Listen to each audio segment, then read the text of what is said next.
Hai teman-teman, pada video ini saya akan menjelaskan mengenai ginjal dan pembentukan urin. Tahukah kalian bahwa manusia bagaikan sebuah mesin metabolisme? Tubuh manusia membutuhkan zat makanan dan oksigen agar kegiatan metabolisme dapat berlangsung. Untuk menghasilkan energi, namun seperti hanya mesin, kegiatan metabolisme manusia menghasilkan zat sisa yang bersifat racun dan harus dikeluarkan tubuh. Baiklah, proses pengeluaran zat sisa terbagi menjadi 3, yaitu 1. Ekskresi. Ekskresi adalah proses pengeluaran zat sisa hasil dari kegiatan metabolisme yang tidak dibutuhkan lagi oleh tubuh. 2. Sekresi. Sekresi adalah proses pengeluaran zat sisa yang masih dapat digunakan lagi oleh tubuh seperti hormon dan enzim. Yang ketiga, defekasi. Defekasi adalah proses pengeluaran zat sisa hasil pencernaan melalui anus. Pada proses ekskresi, ada 4 organ yang bertanggung jawab, yaitu ginjal, kulit, paru-paru, dan hati. Ginjal menghasilkan zat sisa berupa urin, kulit menghasilkan zat sisa berupa keringat. Paru-paru menghasilkan zat sisa hasil pernapasan berupa karbon dioksida dan uap air. Dan hati menghasilkan empedu hasil perombakan dari sel darah merah. Namun, pada video ini saya hanya akan membahas mengenai ginjal lebih mendalam. Ginjal merupakan organ berbentuk seperti kacang yang terletak di kedua sisi kolumna vertebralis. Ginjal terletak di bagian belakang abdomen atas, di belakang peritoneum, di depan 2 tulang rusuk terakhir, dan 3 otot besar, transversus, abdominis, quadratus, lumborum, dan proses mayor ginjal dipertahankan dalam posisi tersebut oleh bantalan lemak yang tebal. Ginjal terlindungi dengan baik dari trauma langsung. Di sebelah posterior atau atas dilindungi oleh tulang rusuk dan otot-otot yang membungkus tulang rusuk tersebut.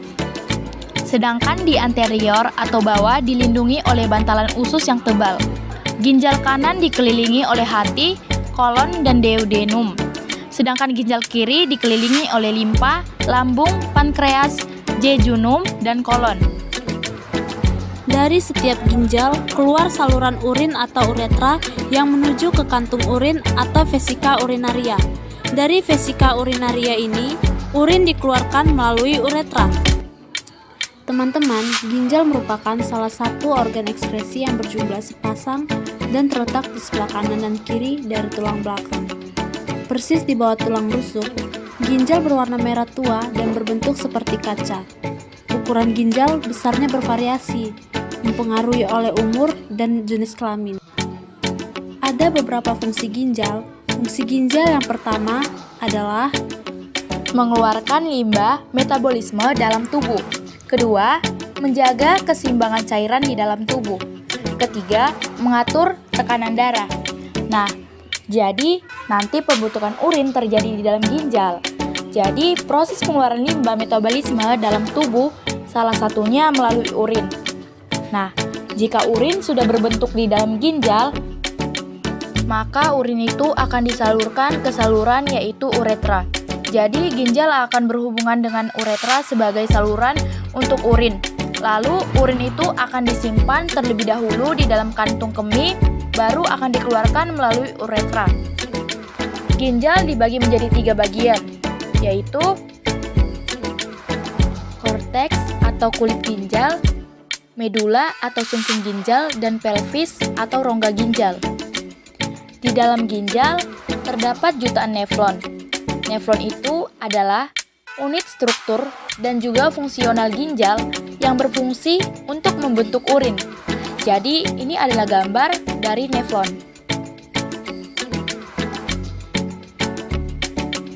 Nefron terdiri dari yang pertama, yaitu badan Malpighi.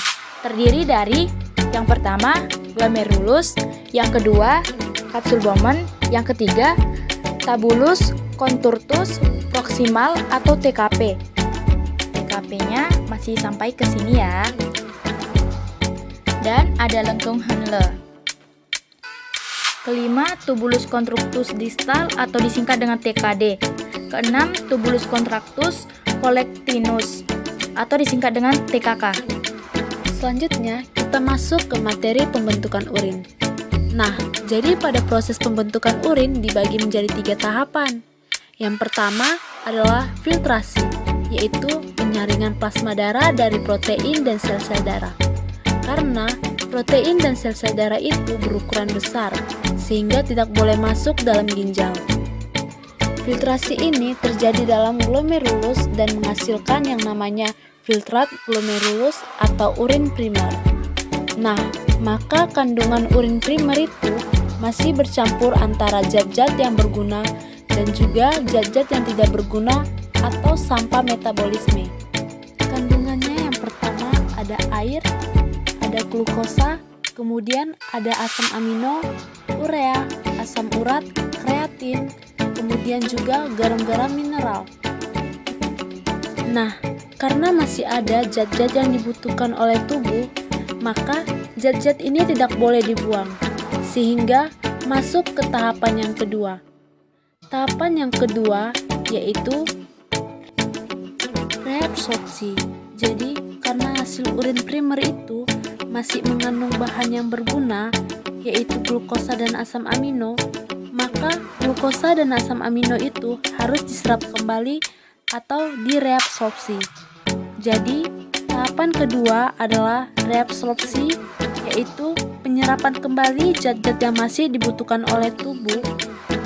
Terjadinya di tubulus proksimal, yaitu tubulus kontraktus proksimal atau TKP. Jadi, nanti di sepanjang TKP ini, air, kemudian glukosa, asam amino, garam dan juga K+ itu juga akan diserap kembali. Selain ada penyerapan, kembali juga ada diekskresikan juga H+, yaitu urea dan juga amonia. Akan diekskresikan ke dalam urin, jadi ada yang dibuang, ada juga yang masuk. Hasilnya nanti, urin sekunder maka kandungannya adalah air, urea, amonia, dan kreatin.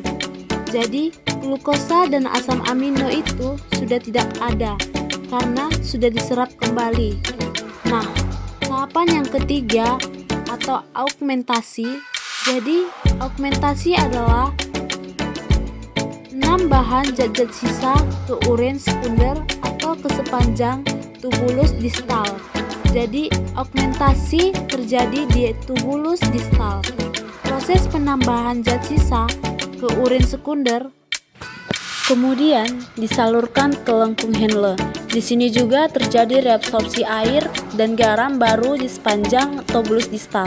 Itu akan diekskresikan lagi, ada amonia air, kemudian ada juga garam-garam mineral. Aurobin atau pewarna urin, serta sisa vitamin ataupun obat. Jadi, jika kita minum vitamin atau obat, maka sampahnya itu akan diaugmentasi atau diekskresikan di tubulus distal dan menghasilkan yang namanya urin sejati atau urin sesungguhnya. Jadi, kandungannya adalah air, urea, amonia, kreatin, garam mineral, dan kemudian ada H+ dan K+. Jadi, ketika diaugmentasi dan diekskresikan lagi H+ dan juga K+, setelah itu, aubrin atau pewarna urin dan juga sisa vitamin atau obat. Di sini juga terdapat faktor-faktor yang memengaruhi pembentukan urin. Yang pertama, jumlah air yang diminum. Jadi, ketika kita banyak minum air, pasti urin yang kita hasilkan pasti banyak. Hal tersebut dikarenakan ketika kita banyak minum air, maka osmolaritas kita jadi menurun, yang mengakibatkan sekresi hormon HDH ke tubuh itu menjadi menurun. Maka reabsorpsi air di tubulus ginjal juga menurun, sehingga volume urin kita menjadi banyak. Jadi, kalau banyak minum air, maka urinnya jadi banyak. 2. Gejolak emosi. Contohnya pada saat kita stres itu akan terjadi peningkatan hormon ardihalik yang menyebabkan naiknya tekanan darah. Hal tersebut akan menyebabkan darah untuk banyak mengalir ke ginjal dan meningkatkan kerja ginjal sehingga produksi urin akan meningkat. Yang ketiga, suhu. Contohnya saat kita panas atau suhu lingkungannya panas, maka tubuh kita akan banyak mengeluarkan keringat, sehingga sekresi hormon HDH itu akan meningkat. Ia yang menyebabkan reabsorpsi air di tubuh si ginjal juga meningkat dan menyebabkan urin kita menjadi pecah. Karena pengeluaran air akan utamanya di keringat. Pengeluaran air itu optimalnya di keringat sehingga urin kita jadi lebih pekat.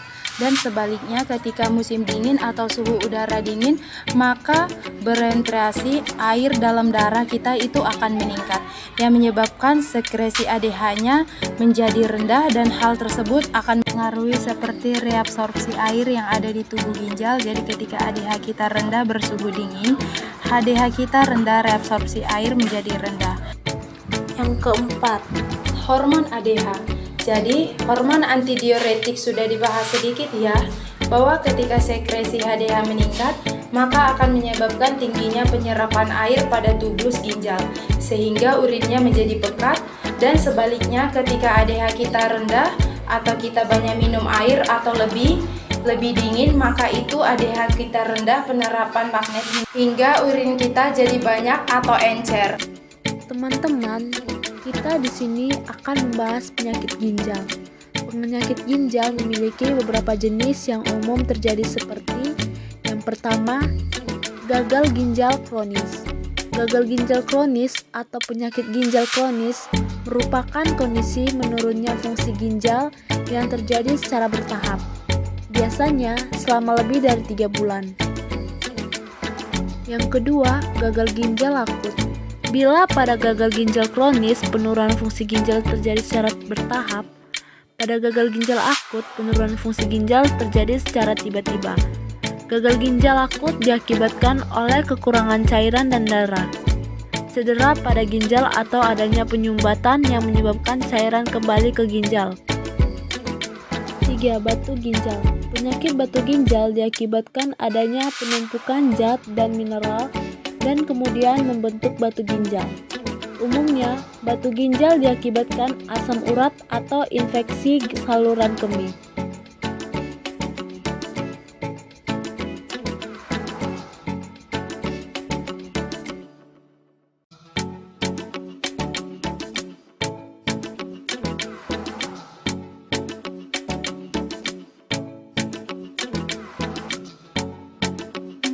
Penyakit ginjal polistik. Penyakit ginjal polistik umumnya ditandai dengan timbulnya kista atau kantong-kantong yang berisi cairan di ginjal yang disebabkan oleh kelainan genetik. Akan tetapi, terdapat beberapa faktor yang dapat meningkatkan resiko seseorang mengalami penyakit ginjal menjadi lebih besar, seperti yang pertama, menderita penyakit diabetes, hipertensi, penyakit jantung. Kedua, kelebihan berat badan atau obesitas. Yang ketiga, memiliki imun tubuh yang lemah atau menderita penyakit autoimun. 4. Memiliki kelainan bentuk ginjal. Dan 5. Berusia lanjut. Teman-teman, di sini kita juga akan membahas cara merawat ginjal. Ada beberapa cara merawat ginjal. Yang pertama yaitu 1. Minum air putih yang cukup. Mencukupi kebutuhan cairan penting untuk menjaga kesehatan ginjal. Kebutuhan kalori, setiap 1 kilokalori kebutuhan energi dibutuhkan 1 ml air. Artinya, jika kebutuhan rata-rata kalori adalah 2000 kilokalori, kita membutuhkan 2,0 liter air. Berat badan, setiap 10 kg, pertama berat badan butuh 1 liter air. Lalu, untuk 10 kg kedua, butuh 500 ml air. Sisanya, untuk setiap kilogram berat badan membutuhkan 20 ml air. Jika berat badan 50 kg, maka kebutuhannya adalah 1 liter 10 kg pertama, tambah 500 ml 10 kg kedua, tambah 600 ml, sisa 30 kg kali 20 ml. Maka hasilnya adalah 2,1 liter per harinya. Kedua, konsumsi makanan sehat. Mengawasi asupan makanan yang masuk juga penting dilakukan untuk menjaga kesehatan ginjal. Hindari makanan yang mengandung zat pewarna, sintetik, dan zat pengawet. Dan harus banyak minum air putih. Yang ketiga, olahraga rutin. Olahraga membawa banyak manfaat untuk tubuh, termasuk untuk menjaga kesehatan ginjal. Ketimbang melakukan olahraga terus-menerus dalam satu waktu, lebih baik berolahraga sekitar 15-30 menit secara rutin seminggu 3 kali. Aktivitas fisik akan membantu tubuh kita menjadi lebih bugar. Yang keempat, tidak mengonsumsi obat sembarangan.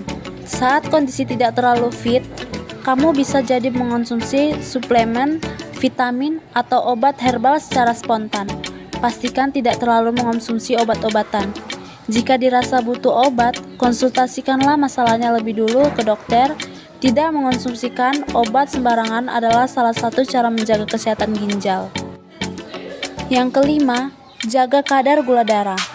Bagi pasien diabetes, pastikan mematuhi anjuran dokter agar gula darah terkendali. Diabetes adalah salah satu masalah besar bagi kesehatan ginjal. 143 orang dengan diabetes memulai pengobatan untuk gagal ginjal. Perhatikan pola konsumsi yang kamu jalani untuk menjaga kesehatan ginjal. Yang keenam, tidak merokok. Rokok telah lama dikenai sebagai pemicu dan faktor resiko penyakit berat, termasuk penyakit ginjal. Merokok terus-menerus dapat merusak pembuluh darah yang bisa mengurangi aliran darah di ginjal. Merokok juga meningkatkan resiko tekanan darah tinggi serta resiko kanker ginjal. Hindari merokok untuk menjaga kesehatan ginjal. Teman-teman, di sini juga ada beberapa hal yang mempengaruhi kinerja ginjal. Yang pertama, alkohol. Dampak buruk alkohol bagi kesehatan tubuh tampaknya tidak perlu diperdebatkan lagi. Tidak hanya hati yang dipertaruhkan, ginjal pun juga bisa rusak akibat dari minum minuman keras. Yang kedua, rokok. Salah satu kesehatan buruk yang dapat merusak ginjal adalah merokok. Rokok dapat mengganggu sirkulasi darah ke berbagai organ. Yang ketiga, soda. Berdasarkan sebuah penelitian di tahun 2008, orang yang minum 2 gelas soda atau lebih perharinya memiliki resiko yang besar untuk terkena penyakit ginjal kronis. Walaupun belum jelas hubungan antara kerusakan ginjal dan minuman bersoda. Minuman bersoda mengandung kadar asam fosfat yang tinggi. Yang keempat, menahan kencing. Kebiasaan menunda atau menahan kencing juga dapat memengaruhi fungsi ginjal. Yang kelima, kurang minum air. Memenuhi kebutuhan akan asupan air sangatlah penting. Air dapat membuang racun dalam tubuh. Keenam, kurang gerak. Kurang berolahraga atau aktivitas fisik juga bisa mempengaruhi kinerja ginjal. Selain baik untuk kesehatan secara keseluruhan, olahraga juga dapat mencegah masalah pada ginjal. Ketujuh, kurang tidur. Memiliki kualitas dan waktu tidur yang baik adalah hal yang penting. Kurang tidur juga diketahui berdampak bagi kesehatan dan bisa merusaknya. Ke-8, kekurangan vitamin. Orang yang kekurangan vitamin tentu jika beresiko mengalami masalah pada ginjal, seperti hal yang kekurangan vitamin B6, di mana hal ini bisa menyebabkan batu ginjal. Ke-9, kekurangan mineral. Sama halnya dengan vitamin, kekurangan mineral tentu juga mempengaruhi kondisi ginjal apabila tubuh kekurangan magnesium. Ke-10, kelebihan protein. Para ahli kesehatan mengungkapkan bahwa menghasilkan protein dalam jumlah yang tinggi dapat membahayakan ginjal. 11. Kelebihan garam. Mengonsumsi makanan yang tinggi garam beserta menyebabkan naiknya tekanan darah. 12. Mengonsumsi obat tertentu. Kebiasaan mengonsumsi obat penghilang rasa sakit diketahui juga dapat memengaruhi ginjal. Baiklah teman-teman, sekian penjelasan mengenai alat ekskresi yang berupa ginjal. Semoga bermanfaat. Terima kasih.